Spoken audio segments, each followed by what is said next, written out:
Okay, good afternoon, Astronomy 1010 students who might have missed the session. We are going to be doing a special homework this week because we are not finished with planetary geology and we are transitioning into atmospheres. We are going to rename our homework number 10 to be a mixture of problems from Chapter 9 and Chapter 10. So we have Chapter 9 and Chapter 10, and we have a live studio audience here of wonderful students. Hello, and these guys are going to help us get the job done today. Ethan, can you remind me about the numbers of the problems from 9 and 10? Chapter 9, 50, 61. Chapter 10, 51, 63, 64. Did I get that right? Yep. Okay. As always, don't forget to put your name on the page as well as AS1010 and your section number. The group today is 001, so that's what they're going to put down, okay? So let's launch right into it. I'm going to do the readings today so that the audio gets picked up, hopefully on the camera. So I'm here on Chapter 9, and we're going to launch into number 50 as quick as possible. Have your calculators out. We'll need those at some point. This one's called Predictive Geology. In fact, I think I'd like to show it by inverting the camera, and you guys can kind of read along with me here. Suppose another star system has a rocky terrestrial planet twice as large as Earth, but at the same distance from its star, which is like our sun, and with a similar rotation rate. In 1 or 2 paragraphs, describe the type of geology you would expect it to have. This is a very important question. I think it's super interesting and has sort of a surprising answer that I had to think about a bit my first time walking through it. So the title is Predictive Geology. Sometimes they call these structures in planetary science super-Earths. So the radius is twice the radius of Earth, or about 12,800 kilometers. But it has a 24-hour rotation at a distance of 1 AU from a G-type star, meaning it's the same as the sun. Would we expect it to have which of the 4 geological, and actually you're in a pretty good position. So our 4 geological processes, of course, are cratering, volcanism,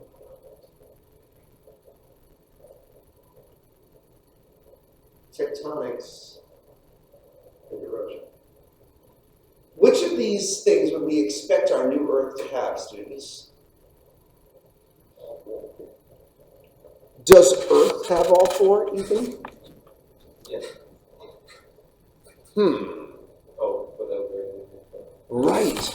When we looked at the picture of the different planetary surfaces today, we saw that Earth already is it's not that Earth doesn't have any impact craters. Clearly we saw Meteor Crater in Old Creek. But it's not going to have cratering, is it? So will it be the same as Earth then?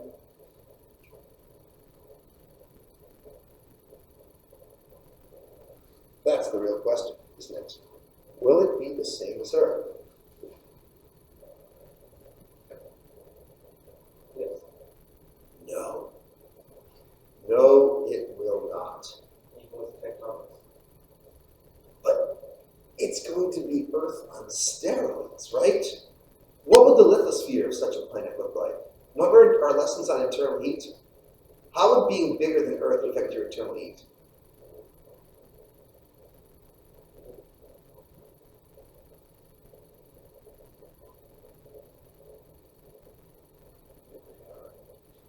No.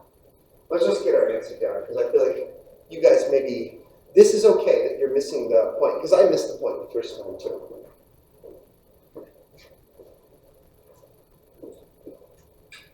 A planet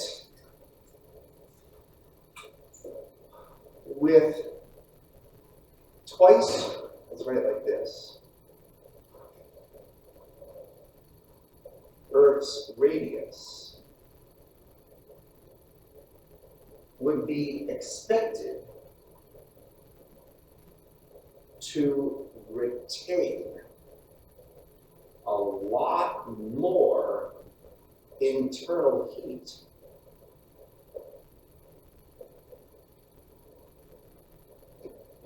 than Earth does today.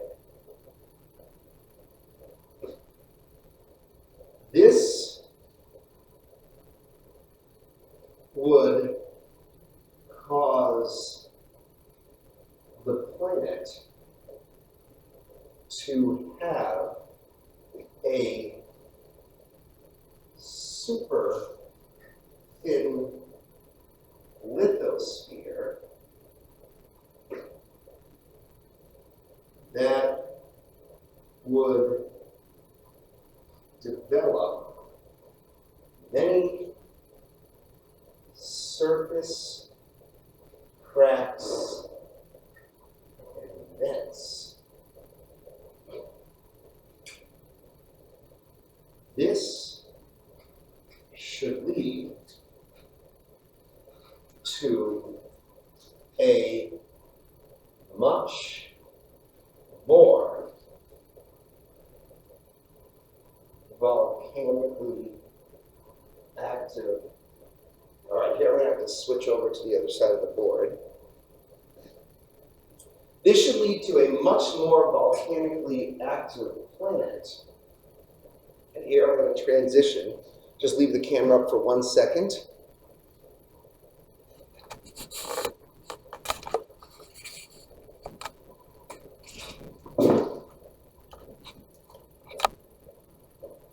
So this is 50 continued. This should lead to a much more volcanically active planet than Earth is today.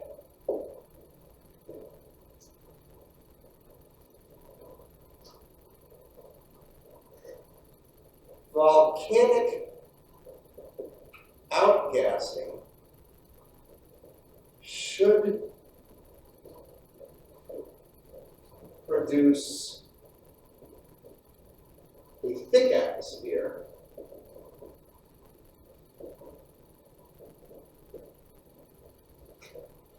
and possibly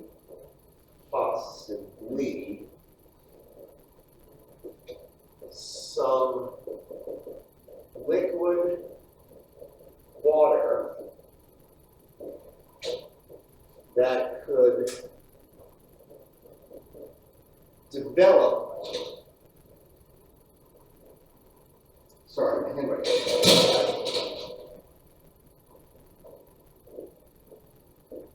Very robust plate tectonics.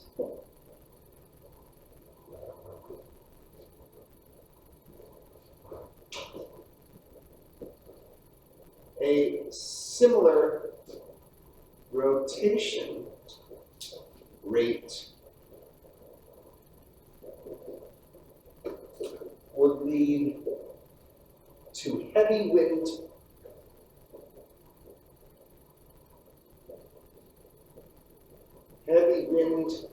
circulation and high levels of erosion. Impact cratering should be non-existent. I spelled existent, right? In summary,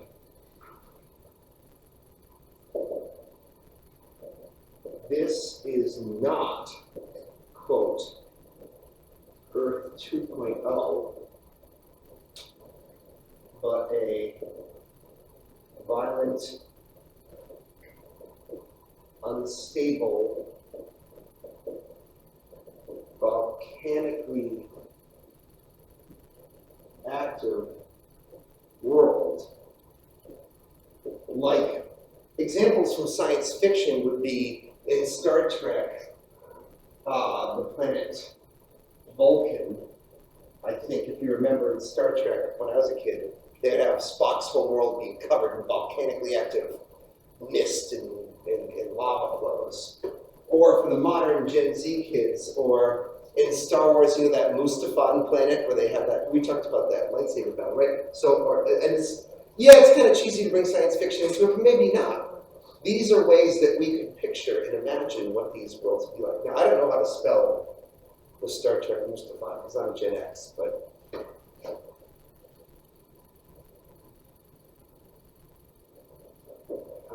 we'll throw that in there for the sci-fi geeks, okay?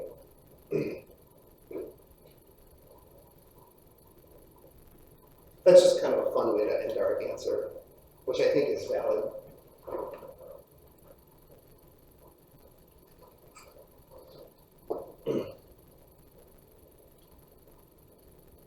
So it's easy for us to imagine smaller planets that have less active geology than Earth.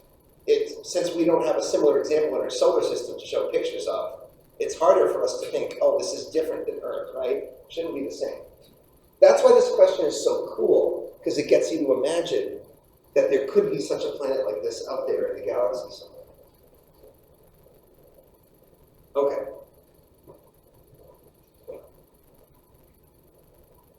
I'll let you guys finish that up.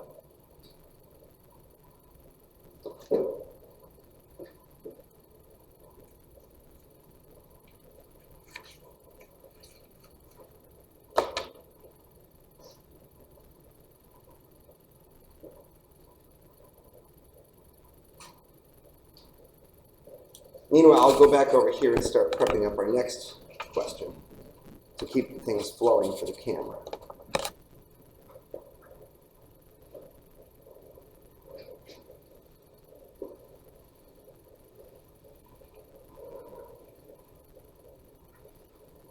So number 61 is a cute little math problem, and I think it's called plate tectonics.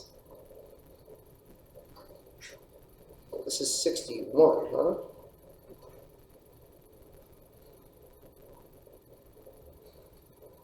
Wait, is it 61 or is it 60?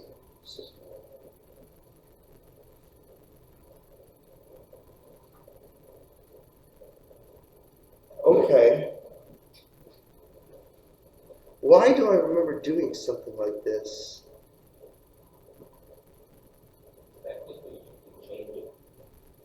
No, I can. I'm just having a moment where I remember doing this last week. If I didn't do it with you, then I would have had to do it with the night class. That's so weird.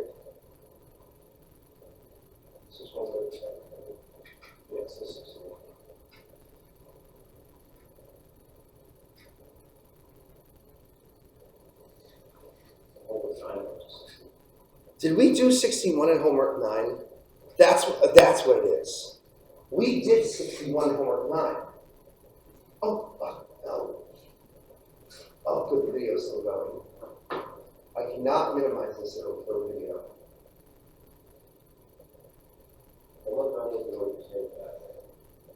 Yeah. Do you have 61 on there? Huh? 60?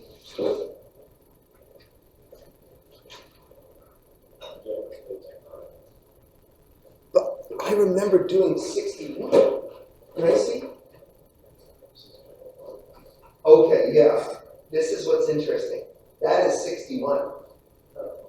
That's what's going on. Okay. I had assigned homework problem number 60, and then either whoever was reading it and I bought it, or I read it, we actually did 61. So we don't want to do the same problem twice. Also, 60 is easier. Okay.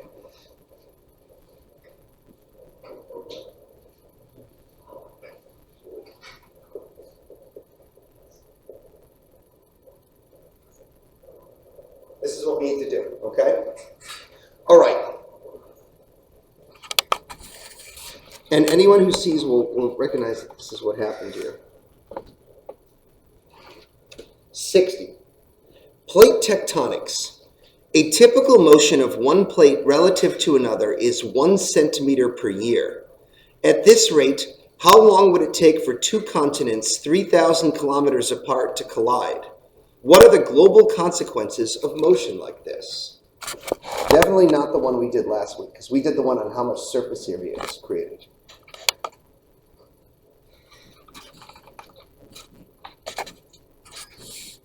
Sorry guys, I have to do a little film directing while I do this here. Okay, there we go, framing a shot.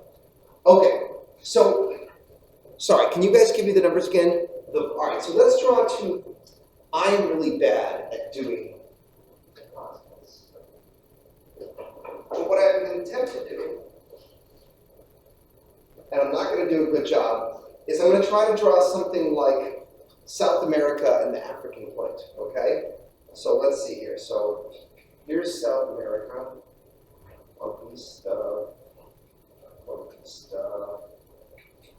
Okay, well, I'm not very good at this. And then here's Africa, right?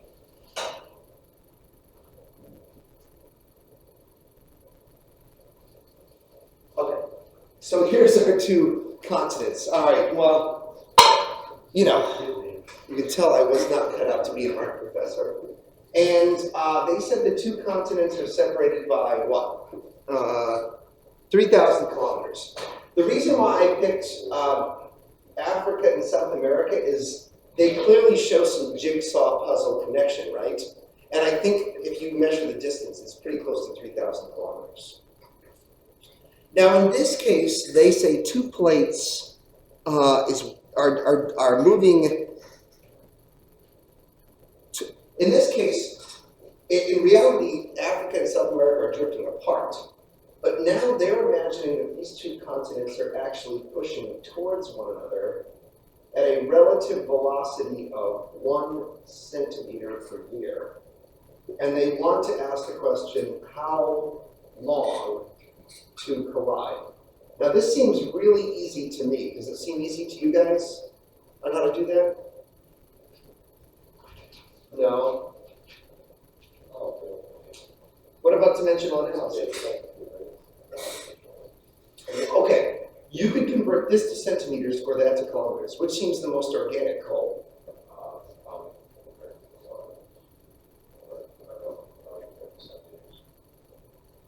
I think it's easy to convert this to centimeters because that'll be a bigger number.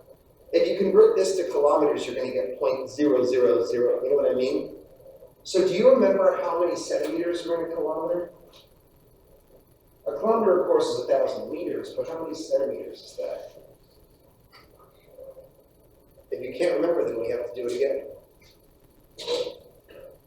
1 kilometer, convert from kilometers to meters, and then from meters to centimeters. You better know those. How many meters are in a kilometer?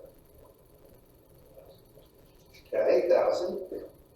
And how many centimeters are in a meter?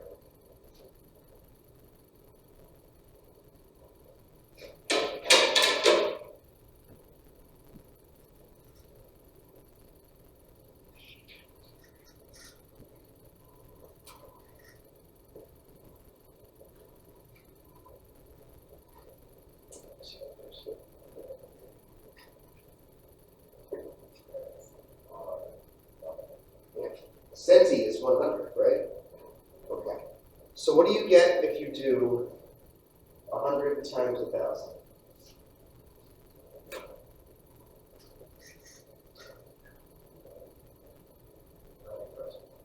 What is it in scientific notation? Huh? Oh God, it's 10 to the 5, guys. You're killing me. 10 to the 5 centimeters per kilometer. Okay. I've already told you this fact, but y'all forgot it because y'all are weak at the metric system. We are no longer allowed to be weak at the metric system, okay? You will be proud, strong, metric warriors. Oh wait, hold on. I can see it in their faces. Proud, strong, metric, conversion warriors. I will not create a race of weaklings to populate the state of Rhode Island. Okay. Now, okay, so let's convert that 3,000 kilometers. How do I do it then, Cole? Cole, I'm still picking on you because you're fun. Thanks. So we're going to multiply 10^5. Yeah, pretty much, because kilometers on bottom, centimeters on top. We do units first, Cole, 1 to 10 to the 5. All right, so what does that give us?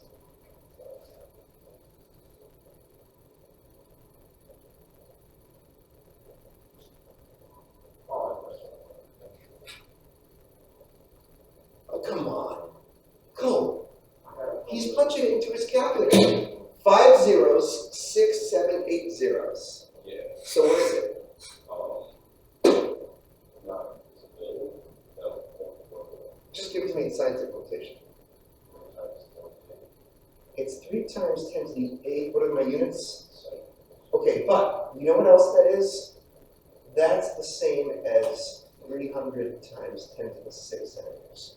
I think I like that a little better, okay? 300 million is the answer. Okay, now, let's go over here, because we're still not done. The question says, how long to collide? What do I do now? How long to collide? What do I do about that?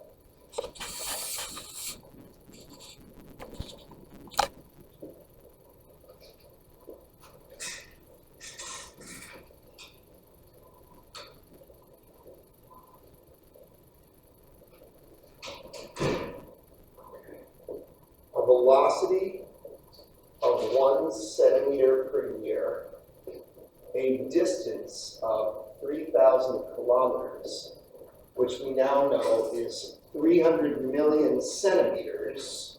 So, geez, what do I do here? Yeah, Ethan. Divide distance by kilometer. That's right, because if distance equals rate times time, time should be the distance over the velocity, right? Or 300 million centimeters divided by 1 centimeter per year. What does that give us? Don't think too hard about this now.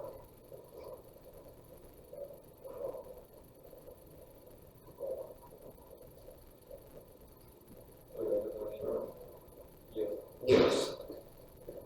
What are the global consequences? What does this mean? So the book now asks,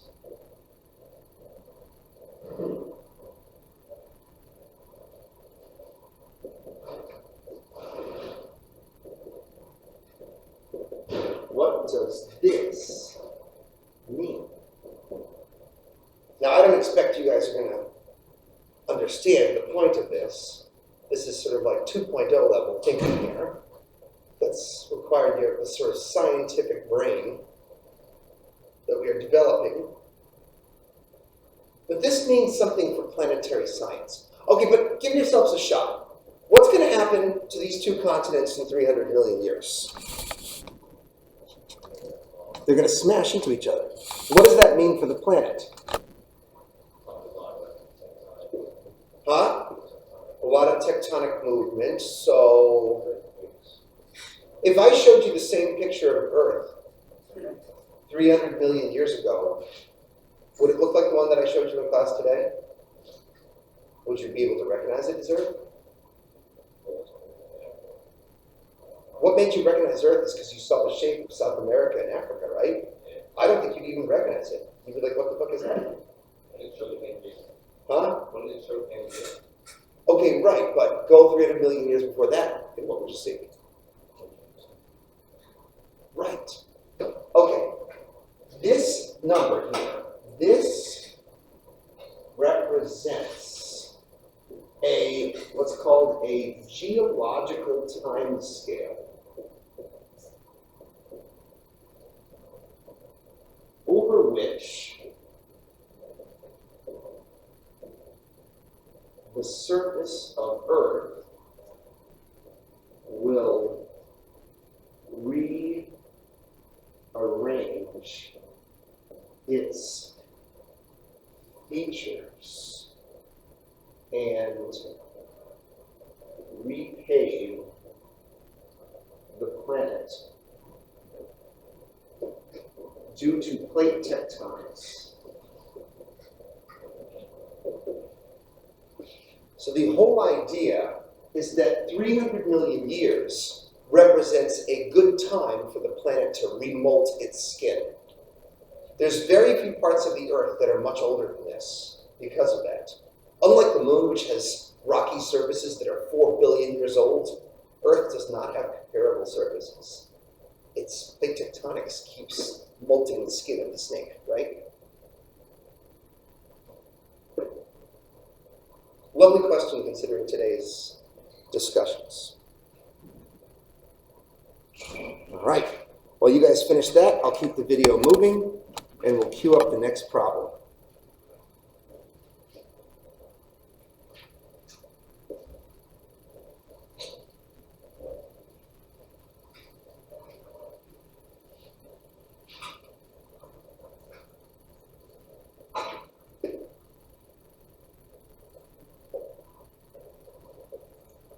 Chapter 10, 51.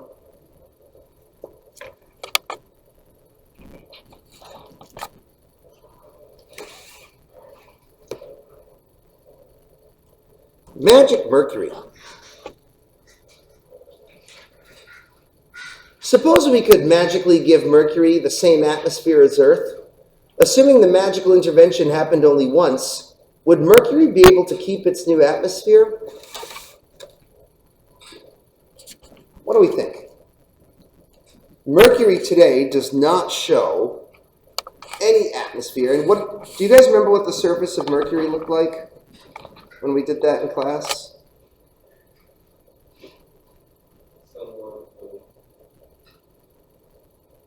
Yeah, it looks like Mercury.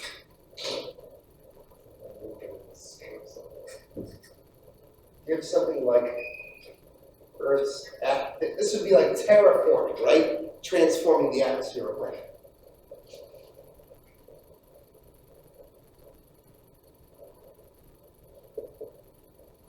What do you think? Could we terraform Mercury, give it an atmosphere, and make it a little mini Earth close to the sun? No, why not? So, burn? Well, the sun set the atmosphere on fire. It will... Huh? Yeah, the gases would escape into space. But why? Because they were hot, but also from solar wind. But also Mercury is small and it doesn't have any gravity. Also, Mercury doesn't have a magnetic field. So the solar wind is going to beat you up. Also, there's one other thing. Planets always have atmospheres that are leaking into space. The reason you can maintain atmospheres is because you have active volcanoes. If Mercury has no volcanoes, there's nothing to replenish the gases. So if you gave Mercury an atmosphere, it would just lose it. You can't really terraform Mercury, can you? Okay. If you could magically place an atmosphere around Mercury, it would probably lose it in less than a geological timescale. Note my use of concepts from the previous problem. Probably lose it in less than a geological timescale for several reasons. First, Mercury is small lacks significant gravity to hold onto atmospheric gas.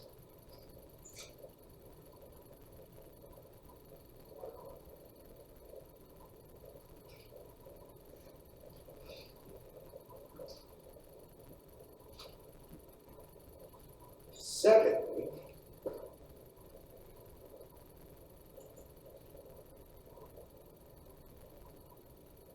Mercury has a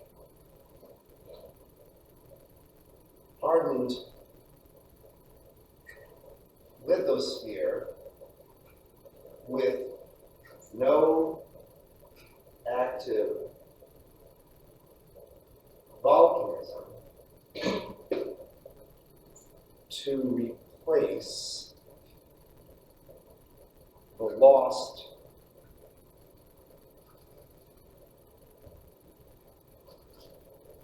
atmospheric gas over time. Third,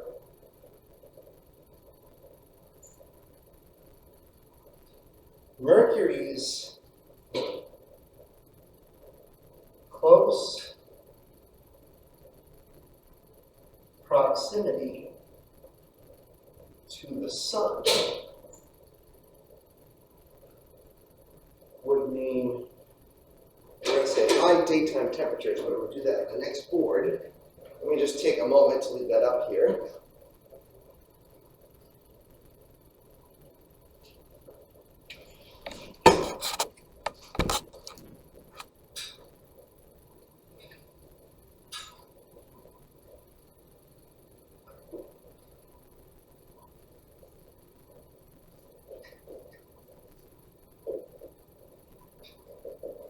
Okay.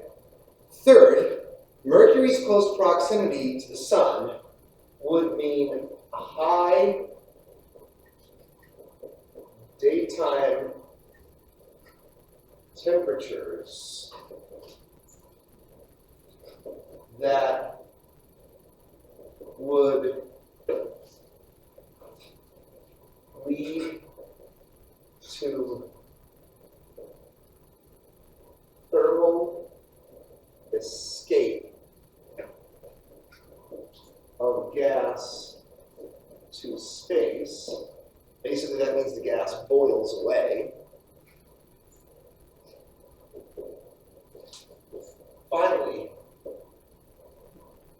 Mercury lacks a robust planetary magnetic field to protect the gases from the high flux of solar wind ions from the sun.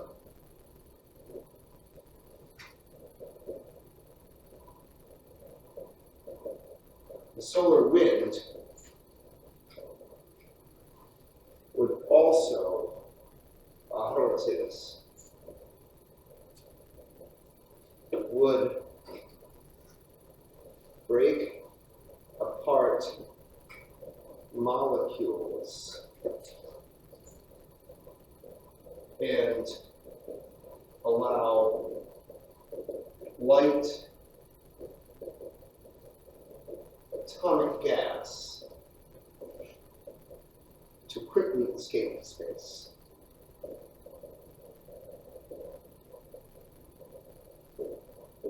They call this solar wind harassment in planetary science.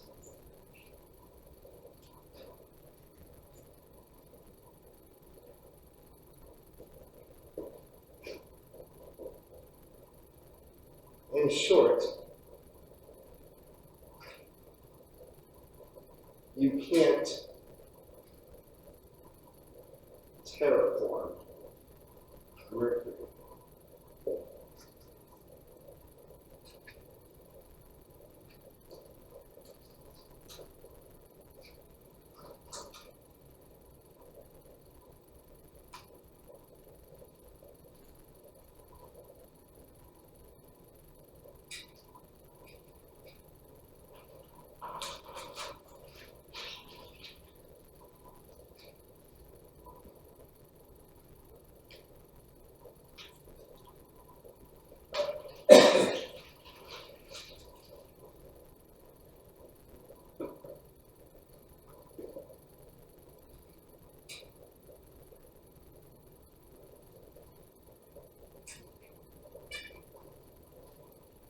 Okay.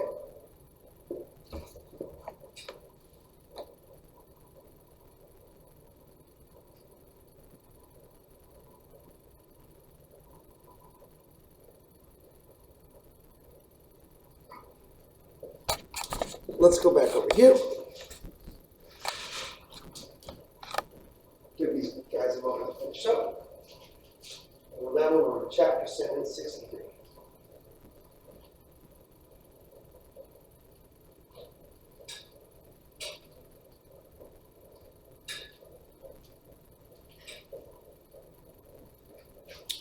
And chapter 1063 is called The Cooling Clouds of Venus.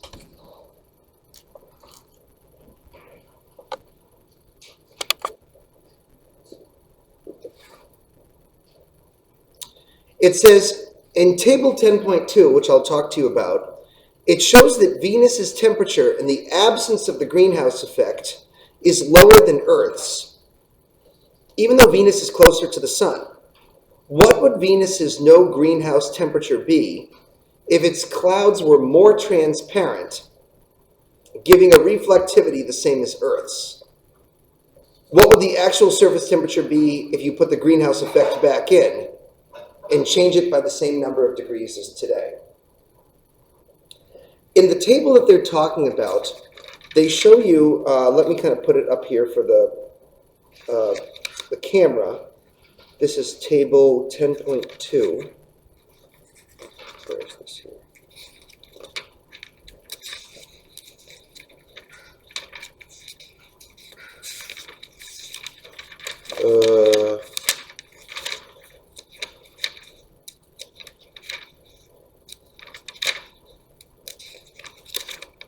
This is kind of a big chapter, and it's changed over the years. Oh, here we go. Table 10.2 is the greenhouse effect on terrestrial worlds. Earth today has a global reflectivity of 30%. If there were no greenhouse effect on Earth, our average daytime temperature would be like minus 15 degrees Celsius, below freezing. And that's because we wouldn't be able to retain enough sunlight with our current reflectivity to keep water above the freezing point. Our actual temperature today is positive 15 degrees Celsius, so our greenhouse effect comfortably changes our global temperature by 30 degrees. Venus, however, has a high reflectivity because of its bright clouds, and yet, although its average surface temperature is minus 40 degrees Celsius, it ends up with an average daytime temperature of 470 degrees Celsius due to the greenhouse effect, suggesting that the greenhouse effect is producing a net change in 500 degrees Celsius. Let's put some of this info on the board so we can make some kind of wild sense out of it, especially for you guys who might not have a book here in class today.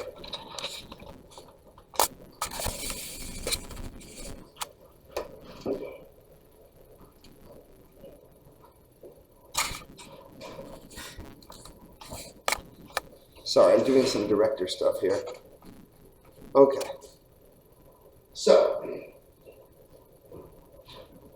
So we can talk about, Venus's reflectivity. So today, on Venus, the albedo at the surface is what? 75%.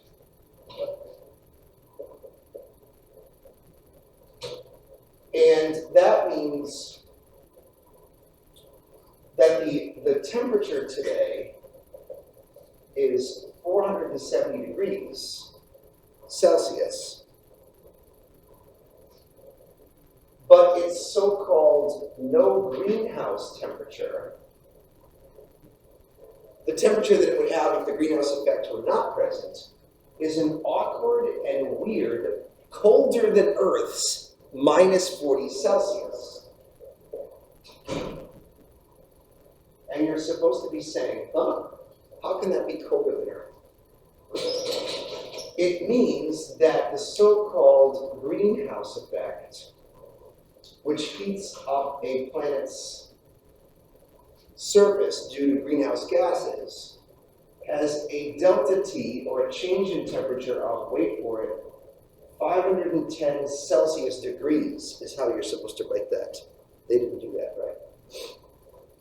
That's a temperature differential. They got this from the so-called no greenhouse formula. It tells you what the temperature of a planet would be if it did not have an atmosphere and it was just due to distance from the sun and sunlight. And our version of it looks like this. It's a reference 280 Kelvin times the fourth root of 1 minus the albedo divided by the distance squared in units of astronomical units. Now, they suggested we use an albedo like Earth's. The albedo of Earth is something like 31%. But I say, nah, I don't like that. Because the actual surface of Venus is jet black volcanic rock. Do you guys remember I showed you that picture of global albedos? That diagram showing you the reflectivity of different surfaces? Do you remember what the albedo of jet black volcanic rock should be like? Do I have a picture of this one? I used to have a nice picture of this in the book, and I thought it was very essential.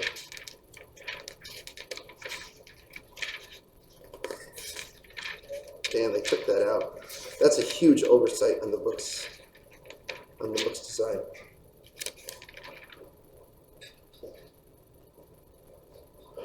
The real surface of Venus is jet black volcanic rock. And the albedo of such a thing should be around 5%, like the surface of the moon. That's how it should really work. Now we're going to calculate what the real temperature of Venus should be.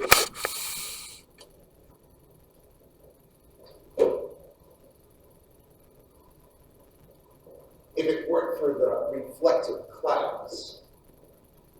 So, in 63 continued, Venus today has an albedo of maybe 5%, okay? And a distance of 0.72 or 73 AU, I think it is. Let me just check that real quick. Make sure I haven't screwed that up.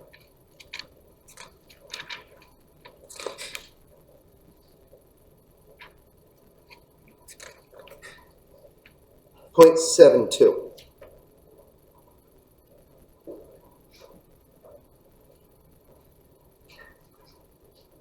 All right, so its temperature should be, if you do the no greenhouse temperature formula, 280 Kelvin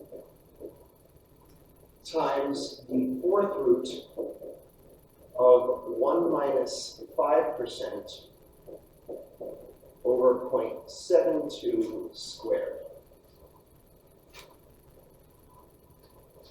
Let's see if you guys can get this. I'm going to get my calculator.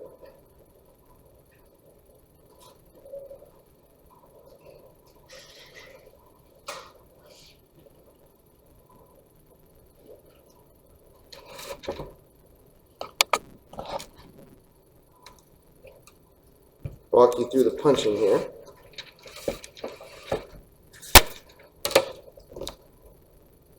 Oops, put this thing dirty.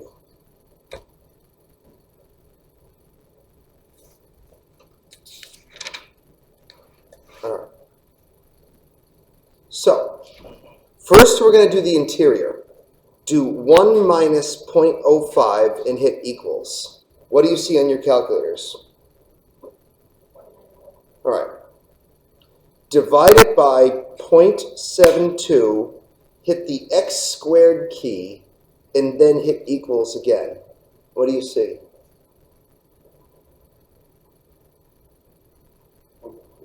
Huh? 1.8. Now we have to fourth root that. Do shift. The fourth root key is above the x to the y key. So hit x to the y. It's actually x to the 1 over y. Shift x to the y and then 4 equals. What do you see? 1.16. And then we multiply by 280. What's our final answer? 326 if you round proper. And what are the units? I want to make sure everyone got that because I don't believe that you did. I'm sure most of you screwed that up. But what are the units, Ethan? Kelvin. That's right. What would that be in Celsius? Subtract 273 from that.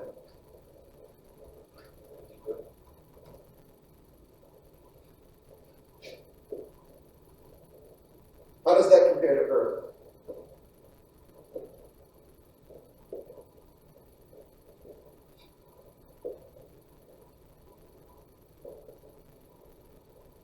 Holy crap.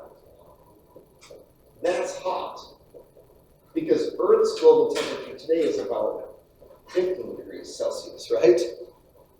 So that's one hot little puppy of a planet. What if you now add the greenhouse effect back in? Oh.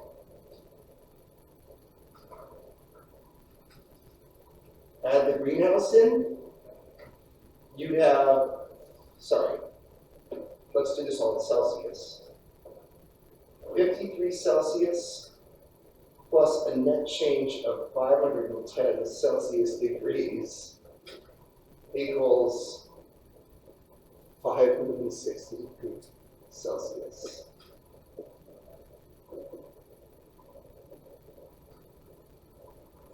That's a furnace. That's like literally the temperature of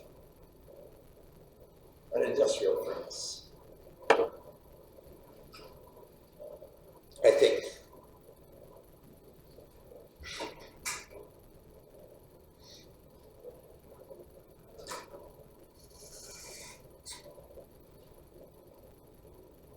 So the clouds of Venus actually cool it down. That's the point.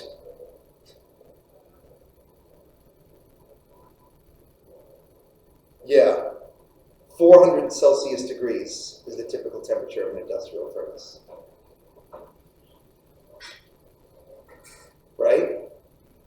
So that's better than an industrial furnace. That's wild. Okay, one more to go. Making good time. Like what we're doing.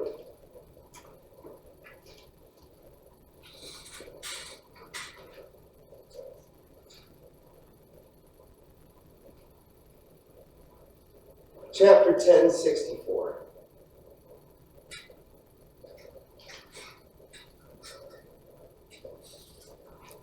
This is a nice easy one with a cute tie-in to our lecture today.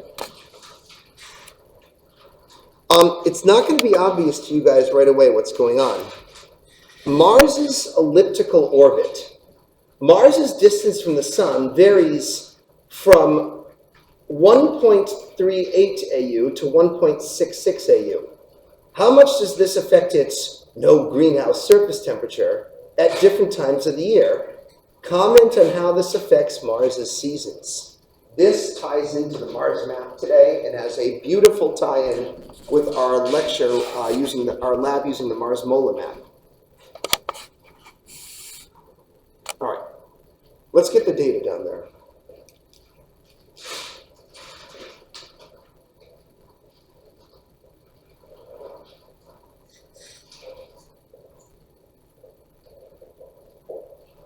Okay. Mars has a high eccentricity compared to the other planets. It's 9%, which is a bit more ambitious than Earth's 2% in terms of its variation. And that gives it a perihelion distance. Here we're going to keep it simple. We're going to go from 1 point, well, I wonder if we should use their actual numbers. Should we keep 3 sig figs? We can handle it. 1.38 versus 1.66.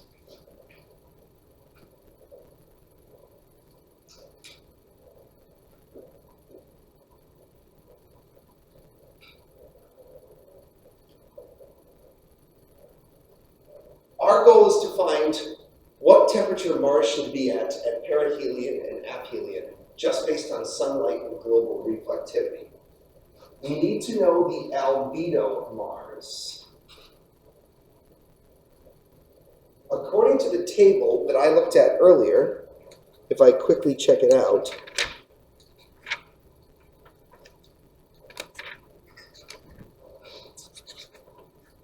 Mars has an albedo of 16%. That's actually darker than you would think for its red surface.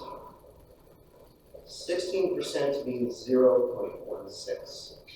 Okay, that means at perihelion, our temperature should be 280 Kelvin times the 4th root of 1 minus 16 all over 1.38 squared.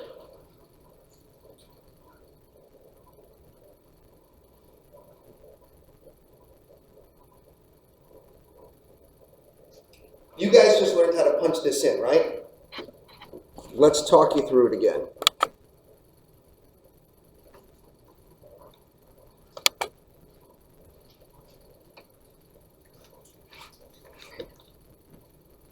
Actually, let me get rid of the book here.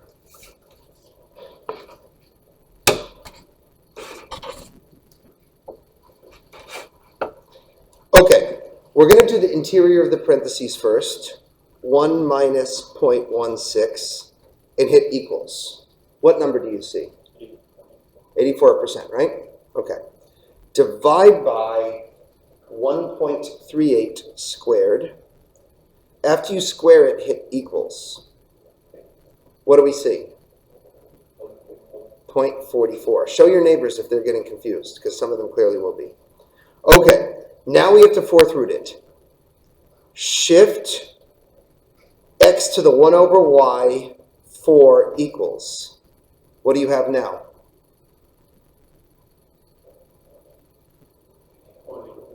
0.81. Now back multiply by 280 to get 228 Kelvin. Also, I want that in Celsius.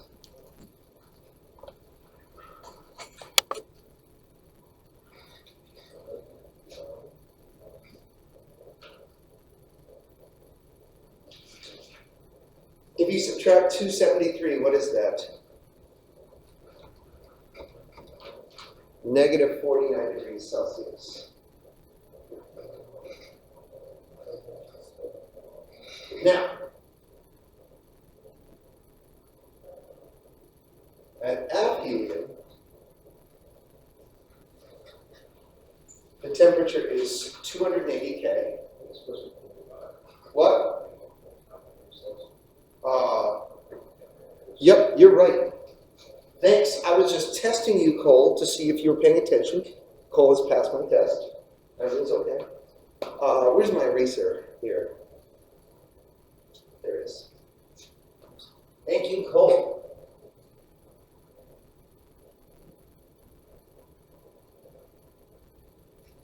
Okay, 280 Kelvin times the fourth root of 1 minus 16%, this time over 1.66 squared. You guys should be able to do that quick in a jiffy. See if you can get this one at home, kids. While I wait for you all, I'll show the studio audience how to do it. So 1 minus 0.16 divided by, you have to do equals, and then divided by 1.66 squared equals. And now I'm going to do the shift arbitrary root 4 times 280. 208.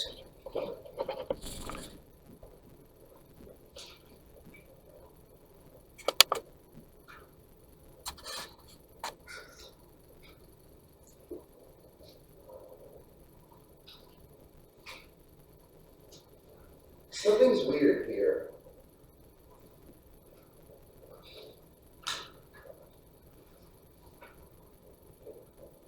Huh?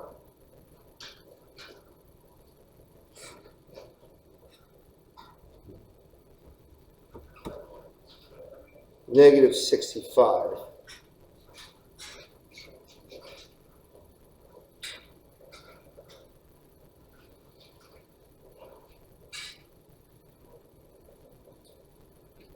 That is a net temperature change of 20 Celsius degrees, right? And that's a change due to distance.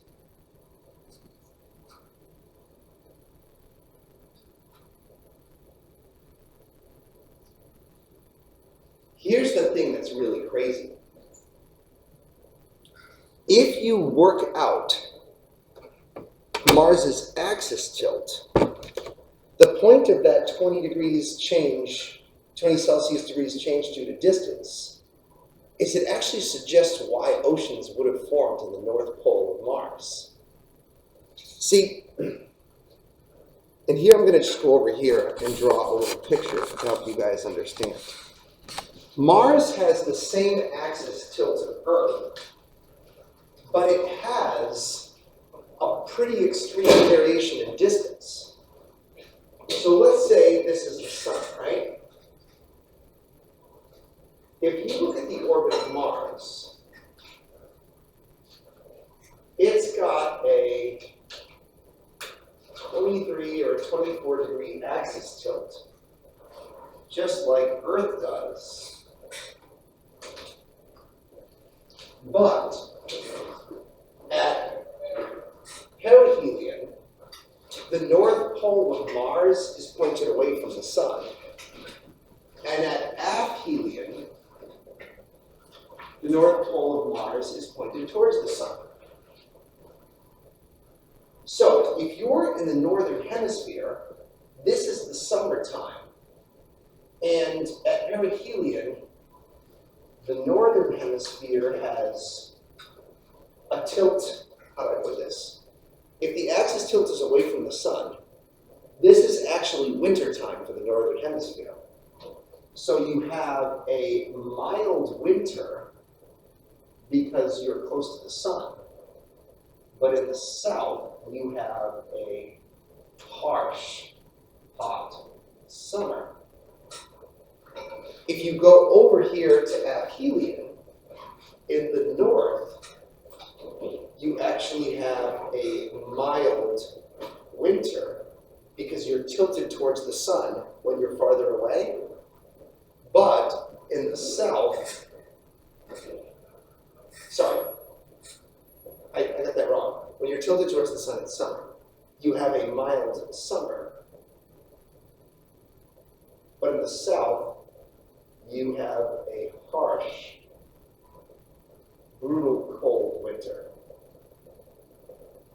So where is your best chance for liquid water to develop? Places where it's not too hot for the water to boil away and not too cold for the water to freeze out. And that means, you have to color coordinate this.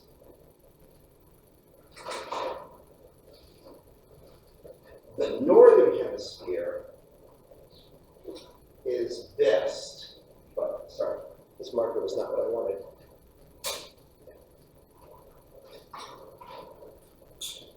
The northern hemisphere would be best for liquid water. And where did we see the liquid water develop? When we used our Mars Molar maps today, right?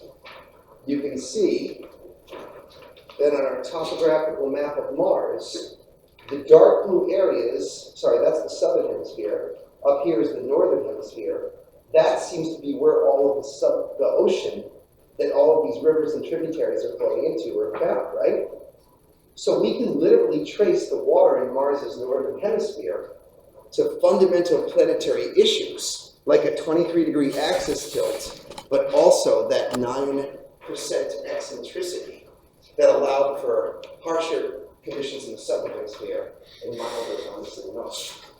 Kind of a nice tie into today's lab. Okay, I'm going to stop the video here. Thank you for playing. And I want you guys to turn in your assignment.